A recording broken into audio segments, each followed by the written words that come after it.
Salut YouTube, ici Mia alias Click Argentique et aujourd'hui on va aborder du lourd, on va aborder un sujet qui m'a demandé beaucoup de temps de travail. J'avais très peu d'infos, franchement j'ai trouvé très peu d'infos sur internet, en français j'entends.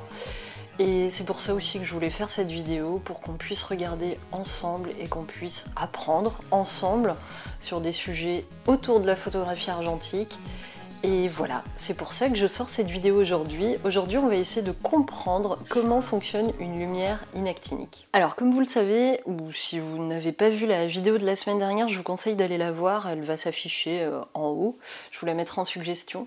La semaine dernière, on a fait un test à la con qui était de tester l'emballage Babybel et savoir s'il était inactinique ou non. Je vais vous spoiler, donc si vous voulez voir la vidéo avant que je vous spoil, zappez ma vidéo maintenant. Donc comme on a pu le voir, bah non, c'est pas inactinique. Ce qu'il faut retenir en fait de ce test, et c'est pour ça aussi que je voulais faire cette vidéo aujourd'hui, ce qu'il faut retenir c'est que qui dit inactinique ne veut pas forcément dire rouge. Donc c'est-à-dire que là, le Babybel il était rouge, ça veut pas dire que c'était inactinique, tout simplement. Donc là, on va rentrer dans les détails et on va essayer de comprendre pourquoi ça n'a pas fonctionné et pourquoi certaines lampes fonctionnent et d'autres non. Alors avant de commencer le test, les explications, pardon, il faut savoir que la lumière dite inactinique, c'est une lumière qui n'est pas forcément utilisée que dans le domaine de la photographie argentique. C'est également et très couramment utilisée dans les zoos pour observer les animaux nocturnes et aussi, dans la logique des choses, dans les centres de recherche, donc qui analysent, qui font des recherches sur les animaux.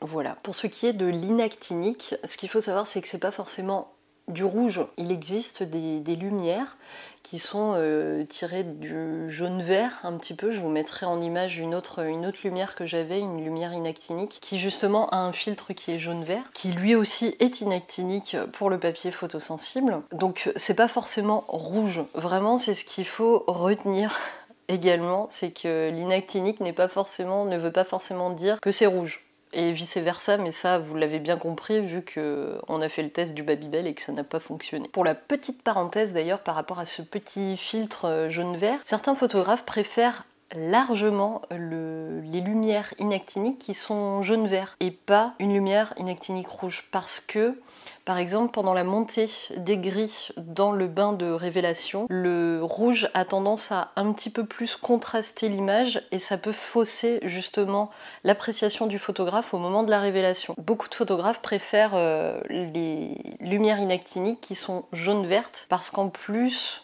après c'est ce que j'ai lu, hein. Moi j'ai pas fait le test particulièrement, mais apparemment ça fatiguera un peu moins les yeux si on reste longtemps en labo. Le secret d'une lampe inactinique, il réside dans sa manière de filtrer la lumière. Comme vous pouvez le savoir, ou peut-être que vous ne le savez pas, alors je vais essayer d'expliquer de manière très simple, parce que je suis pas du tout scientifique et je ne suis absolument pas spécialisée en physique ou en chimie. Mais en gros, le spectre lumineux, il s'étale sur une courbe. Je vais vous montrer un schéma, ce sera 1000 fois plus simple. En gros, le spectre lumineux, il est gigantesque et il est découpé en plusieurs groupes. Nous, le groupe qui va nous intéresser, c'est le groupe du visible, le groupe de l'œil humain. L'homme voit pas toutes les lumières qui existent dans le monde, il en voit vraiment qu'une petite partie. Les longueurs d'onde se calculent en nanomètres et l'œil humain voit à peu près entre 400 nanomètres et 700 nanomètres. Les papiers photosensibles orthochromatiques, donc orthochromatiques c'est les papiers qui sont noirs et blancs. Là je ne vais pas parler des papiers photosensibles polychromatiques, donc pour faire de la couleur. Les papiers photosensibles orthochromatiques, eux, ils sont en général et dans la globalité insensibles lorsque la longueur d'onde elle est située entre 580 nanomètres et 650 nanomètres. Voilà, donc ça va se jongler dans cette toute petite parcelle. Et cette toute petite parcelle, elle correspond à la lumière, à la couleur rouge que l'œil humain voit. Donc le secret réside vraiment dans cette histoire de longueur d'onde et de comment la lumière va filtrer Je vais montrer des schémas, ce sera 1000 fois plus simple. J'essaye vraiment d'être le plus simple possible et d'avoir des explications les plus claires possibles. Par rapport à ce que je viens de vous dire, par rapport au papier photosensible orthochromatique, en théorie, et je dis bien en théorie, et j'insiste bien sur ce terme-là, chaque lampe qui a été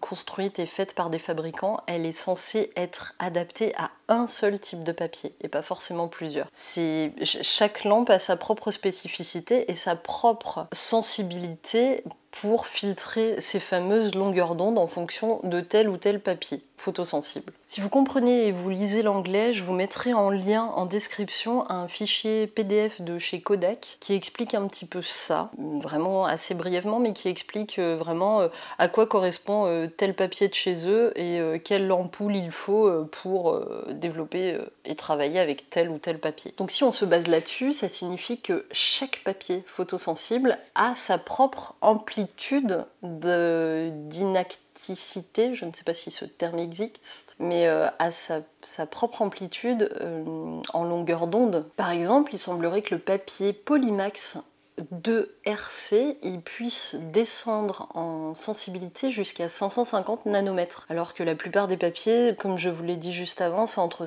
580 nanomètres et 650 nanomètres. Donc voilà, apparemment celui-là, il pourrait descendre encore plus bas, ce qui permettrait d'avoir une ampoule un peu plus particulière ou avoir un peu plus de choix dans ces ampoules. Après, il y a plein d'autres choses à prendre en compte par rapport à l'inactivité.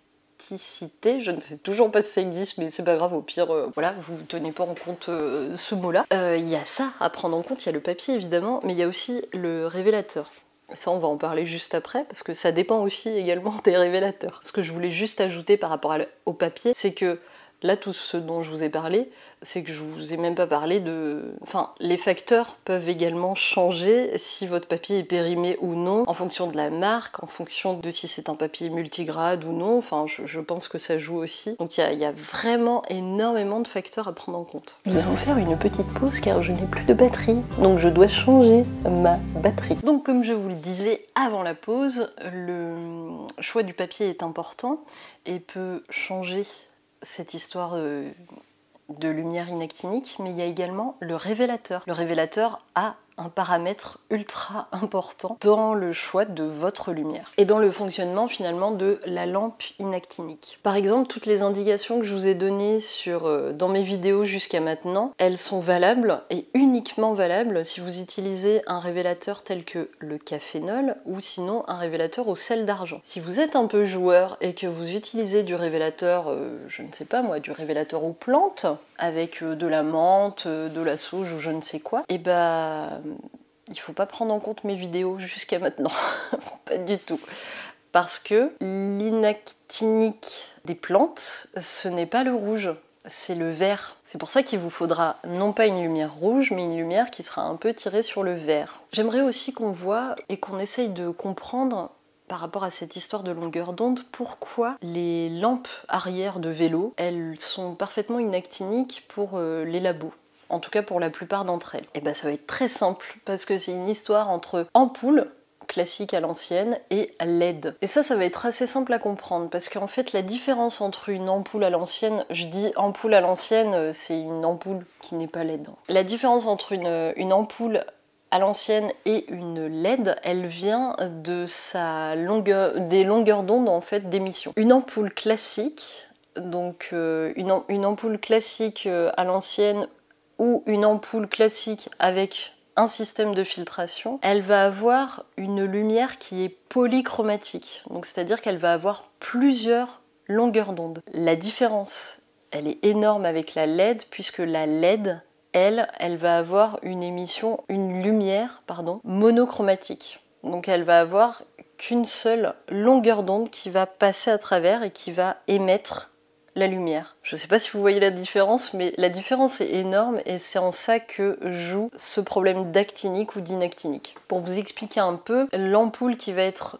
polychromatique, l'ampoule à l'ancienne, elle va forcément laisser passer un petit peu d'ondes actiniques. Et ces ondes actiniques, elles vont interagir avec le papier et le révélateur et ça va voiler votre papier. Tandis que la LED rouge, qui est elle monochromatique et qui ne va avoir qu'une seule longueur d'onde, elle va laisser passer donc qu'une seule longueur d'onde et elle ne va pas interagir avec le papier photosensible et le révélateur qu'on aura choisi.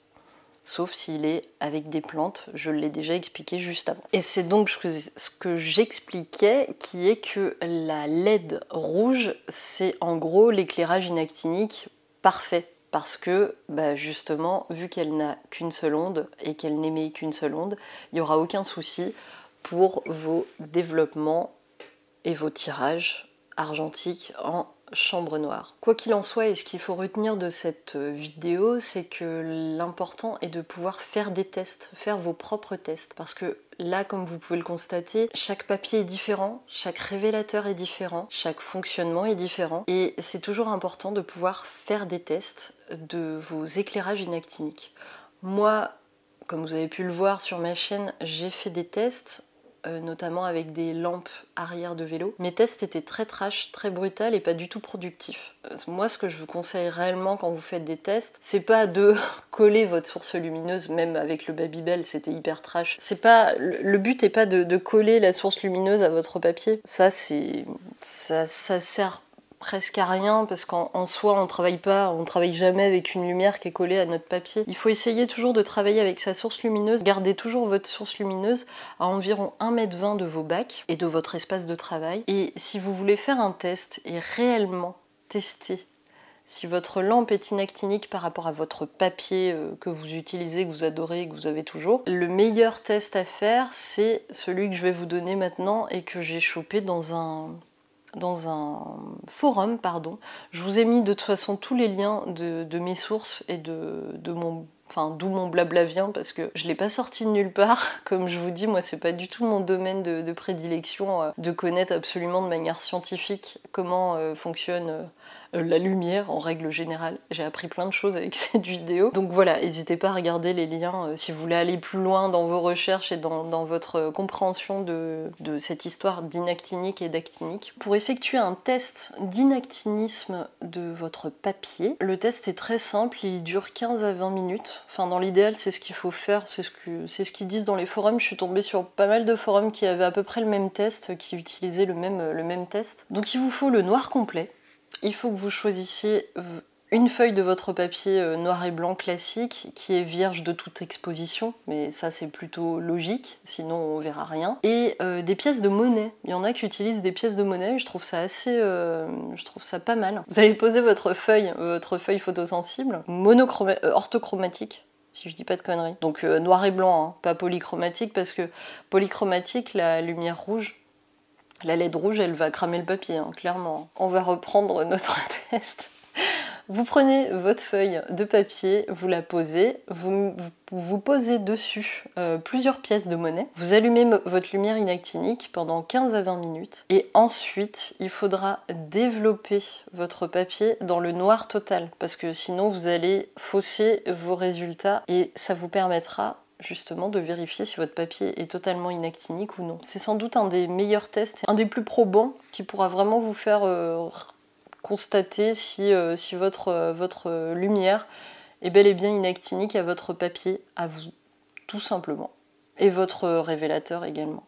Parce que n'oubliez pas, le révélateur aux plantes, la lampe inactinique rouge ne fonctionnera pas. Elle voilera complètement votre papier. Voilà, cette vidéo elle est terminée, j'espère qu'elle vous a appris quelque chose, j'espère ne pas avoir été trop complexe dans mes explications. Je vous retrouve la semaine prochaine pour de nouvelles aventures et en attendant, n'hésitez pas à passer sur ma page Tipeee pour mater une ou deux pubs gratuitement et moi ça me soutient. Ou sinon sur Utip également, vous pouvez mater une ou deux pubs et moi ça me soutient.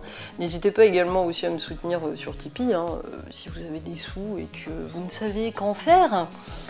Tout type à partir d'1 € est le bienvenu sur ma chaîne. Et je voulais également ajouter que j'ai regardé un petit peu sur mon YouTube Studio, il y en a beaucoup qui sont pas encore abonnés et qui regardent régulièrement mes vidéos.